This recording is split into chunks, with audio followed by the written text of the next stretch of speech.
Buying a semi truck is really exciting, and it's a really big deal when you do it because it costs a lot of money. There's some things that you should do so that you can reduce the problems that you have in the future. Number one, get a mechanic to inspect the truck that you're interested in.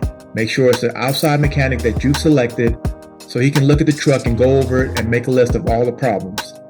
Don't trust the dealership just because they have their own mechanics and they sound pretty cool. If the mechanic finds something wrong with the truck or a list of things wrong with the truck, make sure you make a list of it, give it to the dealer, and make sure that the dealer agrees to take care of it. Also, you should make sure that the dealer knows that when they do finish the repairs, you're going to send the mechanic back to make sure that everything was taken care of. This way, they won't try to mess around with you. Now, I know that getting the mechanic to do those inspections is going to cost you some extra money, but believe me, it's worth it. Unless you have $10,000 to $15,000 in the bank just for repairs, then I would recommend you get a mechanic. It might be a good idea to get a warranty on the truck as well. That covers the engine, transmission, drivetrain, the DEF system, and everything. This way, after you buy the truck, if something happens, at least you're covered. Now, this is very important. If you get a warranty, make sure you read over the warranty, make sure it covers everything that you wanted to cover. Very important, if you're getting a warranty, to download the manufacturer's manual for your engine on that truck. Not the truck, but the engine, and follow the maintenance schedule.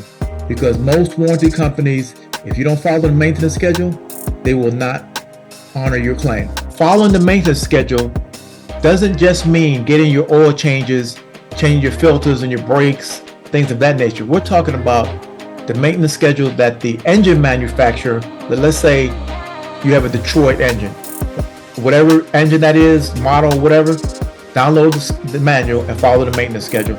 Because if you don't, if you get something happens down the line and you file a claim, there's a good chance that the warranty company will not pay it. The reason I know is because it happened to me and I'm going through it right now. 2 years, my warranty is for 2 years.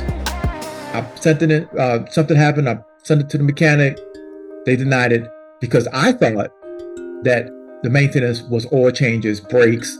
That's why I'm trying to tell you guys now, because you will be very upset if you thinking you have this warranty, you got peace of mind, thinking you're covered, and they don't, you'll get very upset. Keep in mind, when you buy a later model truck, a newer truck, there's gonna be more breakdowns, more things can go wrong, especially with the emission systems, particularly the DEF system, the sensors. Now, all my trucks are pre-emission trucks, so I have way fewer problems than these newer trucks. Freightliner is probably the least expensive truck to maintain because of the availability of parts, and there's more people who can work on Freightliner. The most expensive is going to be Peterbilt, Kenworth, and Volvo. So if I was going to buy a new truck right now, I would buy a brand new truck. Yes, you're going to be paying a little bit more money per month. A new truck is about $3,500 a month if you put $10,000 down. But guess what?